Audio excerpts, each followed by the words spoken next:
Footballtribe YouTube channel. Robert Kesakos is the usual suspects. I hope you guys are doing well. I don't know why. I feel like I have a dark shade within here, but if it's not a major issue on your end, then we'll get our conversation going for purposes of this broadcast. It's good to be back. It's a quarter past 5 p.m. East African time here in Uganda, Kampala, Uganda, where we do come to you live from. So, yeah, it's good to be back. And we'll just moments after that game ended between Arsenal and Tottenham Hotspur, and it's what brings us here, but also Barcelona were up in action against Seoul. Sorry, against Seoul or Seoul, against Seoul. There, Seoul FC, which they managed to beat by 7 goals to 3. Very, very entertaining game, very electric game. I thought Barcelona were a bit complacent in that game, but especially in the first half, and it's no surprise that they conceded at least 2. But yeah, it is what it is. It is what it is. So it's good to be back. Okay, what's not happening? It's good to be back. We'll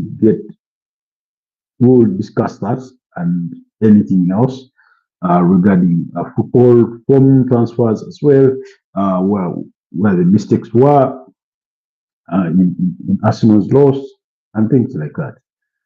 Because I thought they left a lot to be desired as far as that fixture was concerned, which is what brings us to this live at this time of the day. Anyways, allow me to have audios tested before we get into the thick of the conversation. Emond, Kosovo Republic, love. Thank you so much.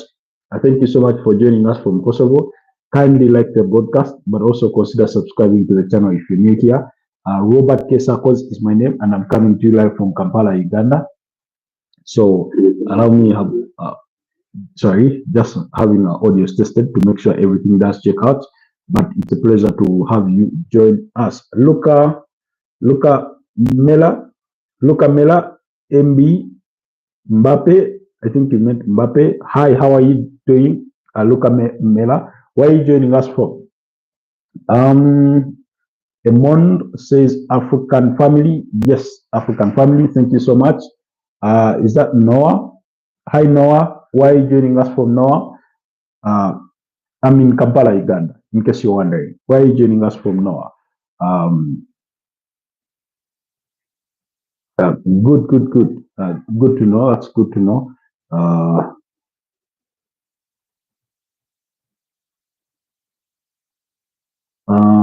You like MB Mbappe? Yes, I do appreciate him. He's a very, very brilliant player. They are 26 years of age, by the way. Sometimes you forget that he's matured because it feels like we watched him for so long, and yet he's still 26 only. So I do like Kylian Mbappe. Can I have a shout out, Noah? Hi, Noah. Why are you joining us from, Noah? You know, please like the podcast, but also consider subscribing to the channel if you're new here. If it's your first time, please consider subscribing to the channel and help me to 2,000 subscribers. That's the goal for now. But like I said, we're going to be talking about Tottenham after they've beaten Arsenal by 1-0. Barcelona were in action also today. They beat up against Seoul by 7 goals to 3. Cover the camera for Lama Jackson edits.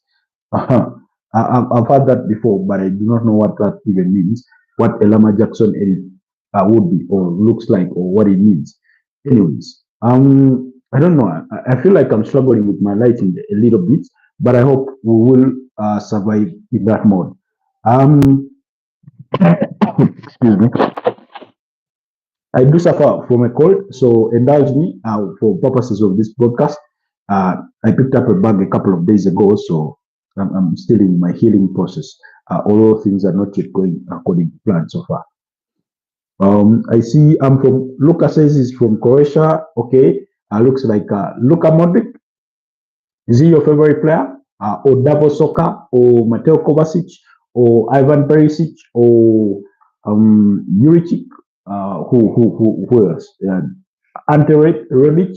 Uh, Anyways, Luka Modric will be joining AC Milan, by the way, on a one-year contract with an option to extend for another year. And thank you so much, Noah, for subscribing to the channel.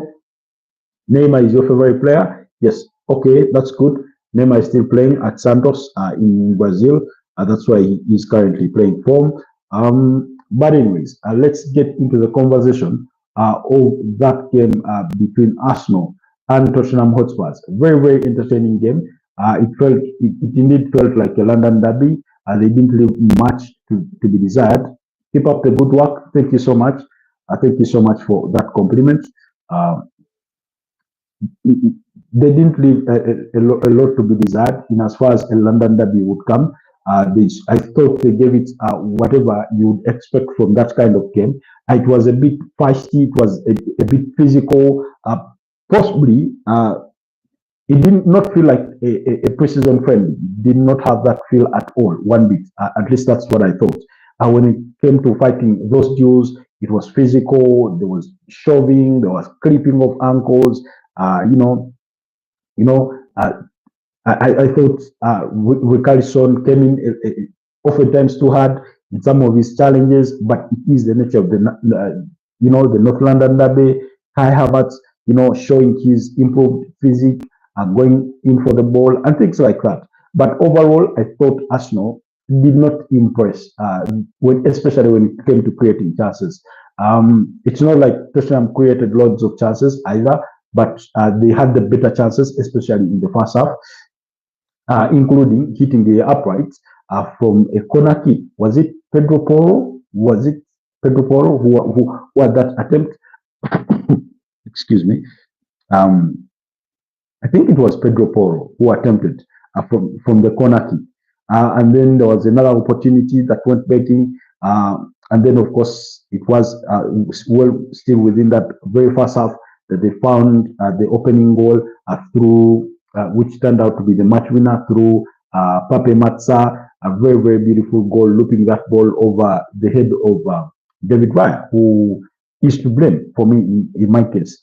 Yes, there was a foul committed in the build-up to the goal, but sometimes you get those decisions, sometimes you do not get them. So I thought it should not be an excuse for the culprits, particularly David Raya. I thought it was a lapse in judgment for him to be playing that ball to Miles Lewis Kelly in that position when there was plenty of other options that he could have played that ball to, particularly William Saliba down the right-hand flank was practically begging for that ball.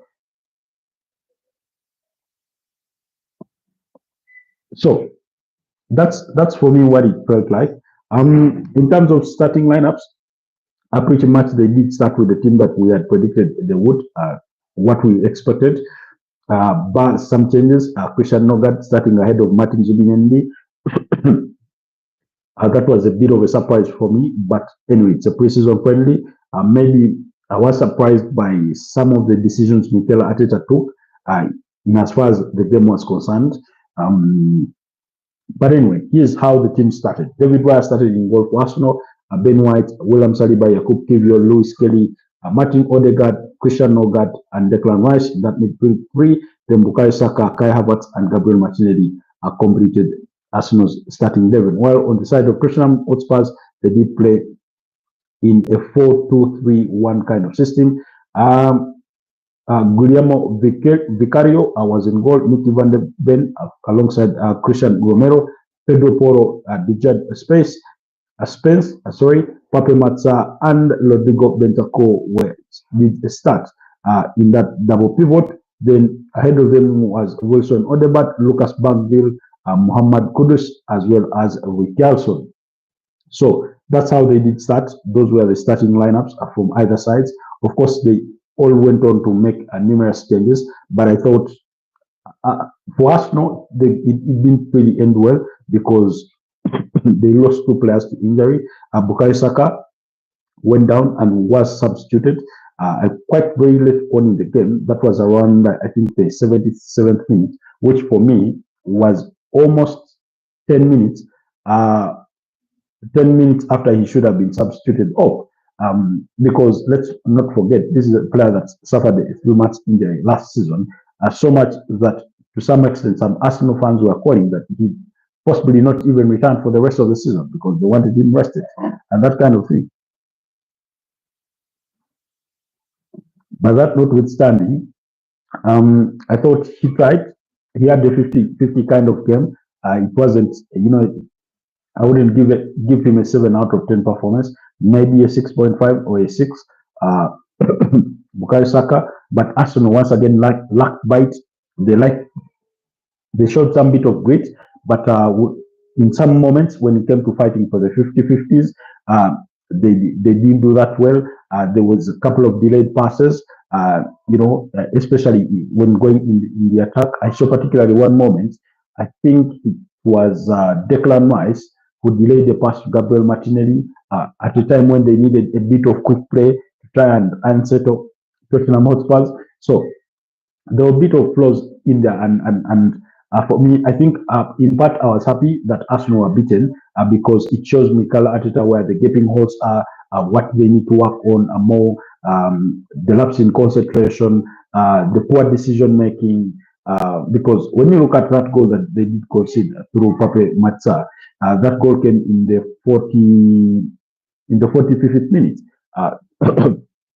David Raya plays the ball down the middle to an inverting Mazlou Skelly when he had William Saliba practically begging for that ball, who was in yards free down the right flank because Mazlou Skelly, while he was in a good position in the middle of the park, he was surrounded by 3 opponents, and I think he was fouled by Richardson before he goes to the floor and they win that ball, which falls in the lap of Pape Matsa, who loops it over the goalkeeper, David Raya, who was beyond his 18-yard box.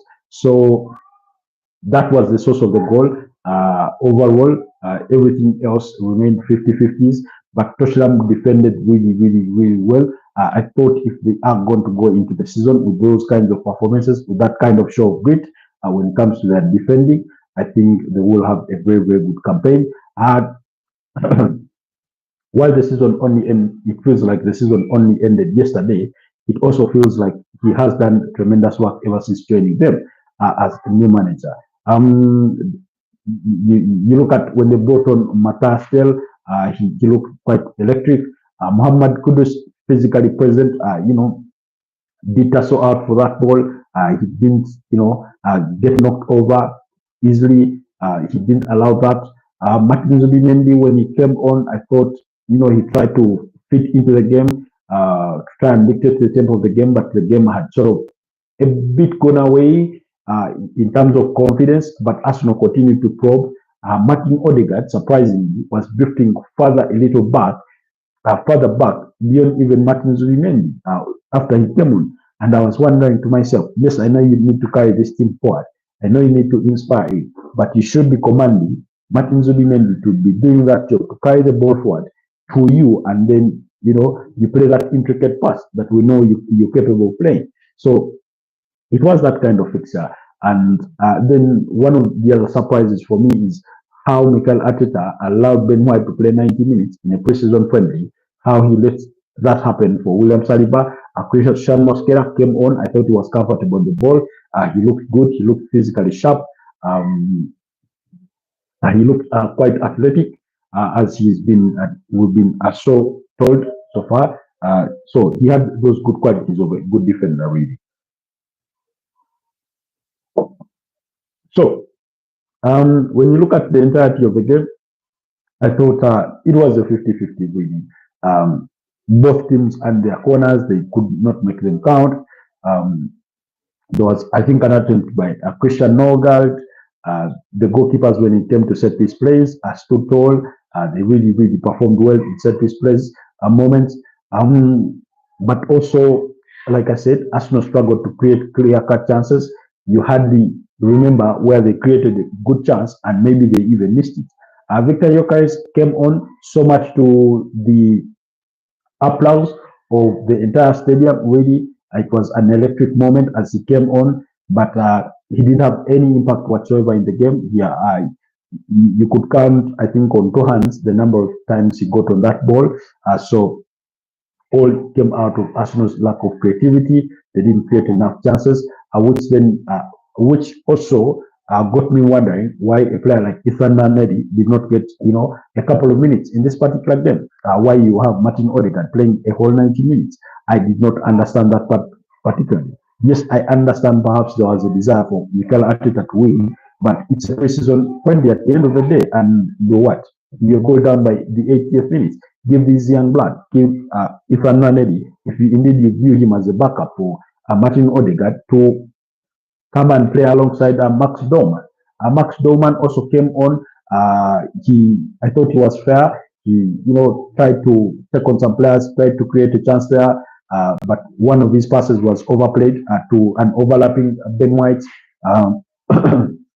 So eventually, it was that kind of game when you consider all things, how everything came about. But their lack of creativity showed, I think. And then when it came down to the left flank, I thought Martinelli did not have the desired impact. Leandro Trossard came on and ended up going off injured. And Rich Nelson was brought on. He seemed to have suffered what appeared to be either a groin or hamstring injury, but more maybe he felt something in his groin, something like that.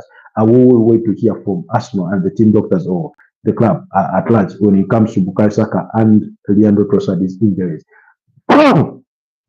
Excuse me. So, on the side of Tottenham Hotspur, I thought there was a lot of positives to take away from this game. Beyond the win itself, I thought they competed really, really well. They were defensively solid. Mickey Van de Ven and Christian Romero. Mickey Van de Ven also had an opportunity to make that scoreline 2-0, although his header went wide of the mark from a corner kick. I thought once again Rodrigo Bentancur was really, really good. Lucas Bagville was good. So Pape Matza, they really, really defended that midfield, solidly. They created some form of battleground within that midfield, and they competed really well. So, yeah, Arsenal lose, and that ends their preseason tour in Asia. They will return home to play. They will return home to play Villarreal on August the 6th, and then they'll also play Athletic Bilbao on August the 9th. I do not know why they only put a space of basically only 2 days, but yeah, because Athletic Bilbao have a game against Liverpool on August 4th, but that game between Arsenal and Villarreal will come on August 6th. Maybe because it's going to be a long journey for them. I think tomorrow will be like rest, recovery, saying goodbye to the fans and things like that, and then they fly back into the UK. Maybe they could have the weekend's rest and then train for. They could have a day off, possibly Saturday or Sunday, and then they will resume their training in preparation for that game against Villarreal in the Emirates Cup. So let's wait for that and see. Meanwhile, like I told you, Seoul and Barcelona were in action today. Barcelona beat them by 7-3. Lamine Yamal there scoring the brace. Robert Lewandowski opened the scoring in the 8th minute. Lamine Yamal in the 14th minute, a shot from distance, which went beyond the goalkeeper, and then before in the added minutes of the first half, he scored to make it 3-2. That's because in the 26th minute, Cho had scored to pull one back for Saul, where Jesse Lingard also plays from. While in the 45th minute, Al Arab did score to restore parity at the moment before Lamine Yamal upset the game just 2 minutes later to send Barcelona into halftime with that 3-2 lead. Then in the second half, in the 55th minute, it was Andreas Christensen, the former Chelsea defender, who scored from distance there to make it 4-2. And then Ferran Torres picked up a brace in the 74th minute and the 88th minute, while in between there, Gavi had also scored to make it a 6-2. So that was the kind of result. While Jung also scored in the 85th minute to give Seoul the third goal of the game. So I think Seoul will be really happy with the kind of performance they managed to put up against a team like Barcelona. Barcelona did start a very serious team in this game. They had Joan Garcia in goal. They did have Robert Lewandowski on the pitch. Lamine Yamal, Dani Olmo, Rafinha, Frenkie de Jong, and Pedri. I mean, that scored Barcelona 1-1. Alejandro Balde, Ronald Araujo, Pau Kubasi, and Julius Kunde. That was the combination of their back four, which is, Barcelona practically in full swing. Of course, like any other preseason friendly, they all made lots of changes, including Marcus Rashford coming in the 46th minute for Rafinha. Yes, Rafinha paved the way for Marcus Rashford. So that was the game there. Yeah, very beautiful friendly games. Like I told you, other games will be. There's lots of games that are being played. And as far as a friendly score, yesterday Man United were in action. They beat up against Bournemouth by 4-1. Rasmus Hojlund, Patrick Dogu, who as the other on target for United. See how I'm forgetting him quickly. But those two opened the scoring for Man United. Antoine Semenyo had the goal cancelled out for offside there. So, but very beautiful game of football that Man United played, that they will indeed be proud of in as far as those results went. So over there in the United States of America, because they are playing in that in the Premier League preseason summer series there. So over there in the United States of America, very good game of football that they did play in the night leading into today, or in the morning leading into today, depending on what your time zone says.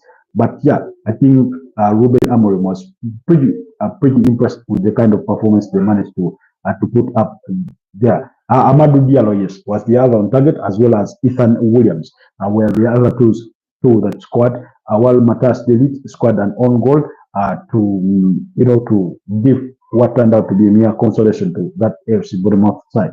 And Man United dominated possession, shots on target, were dominant in all aspects of the game, which was pretty impressive. And they do lead that a small table of 4 teams, with Everton being bottom because they've lost all 2 of their opening fixtures. And they lost to Everton by 3 goals they lost to Bournemouth by 3-0, and then lost to West Ham United yesterday by 2-1. West Ham and Bournemouth have all won one game. That game coming up against Everton. Then Man United's final game will come on August the 4th. They'll be up against Everton, while Bournemouth and West Ham will play each other on August the 3rd to decide who wins that pre-season summer series over there in the United States of America, in as far as that pre-season tournament is concerned. So we'll keep you abreast on the latest from that side as well. But like I told you, the African Nations Championships also get underway this weekend. On Saturday, Tanzania have the opening ceremony when they face off with Burkina Faso, while Kenya will be up against DR Congo. On Sunday, Morocco will be up against Angola. Madagascar will play Mauritania. That's for the Sunday fixtures. On Monday, Niger will be up against Guinea at 5 p.m., while Uganda at 8 p.m. will be up against Algeria. Congo will play Sudan, while Senegal will be up against Nigeria to complete match day 1. Anyways, guys, it's been a pleasure being with you this later Thursday evening.